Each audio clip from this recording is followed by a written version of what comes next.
கடுமையாக்கி இப்படி பலவிதமான தரப்பிலே ஆர்ப்பாட்டம் நடந்து கொண்டிருக்கிறார்கள். இது போன்ற ஜனநாயக ரீதி வழியாக நடைபெறக்கூடிய இந்த ஆர்ப்பாட்டத்திற்கு இன்று கண்டன ஆர்ப்பாட்டமானது நடைபெற்றுக் கொண்டிருக்கிறது.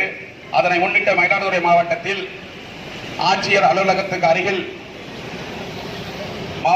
மாபெரும் கண்டன ஆர்ப்பாட்டம் நடைபெற்றிருக்கிறது.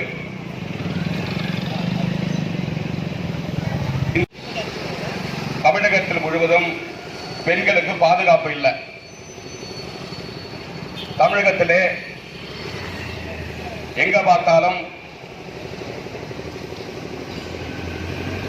தமிழக பெண்களுக்கு இடையூறாக பாலியல் தொந்தரவு போன்ற பல பிரச்சனைகள் பெண்களுக்காக இந்த தமிழகத்திலே நடைபெற்றுக் கொண்டிருக்கிறது. இதனை கண்டித்து மாவட்ட நிர்வாகிகள், ஒன்றிய செயலாளர்கள், நகர செயலாளர்கள்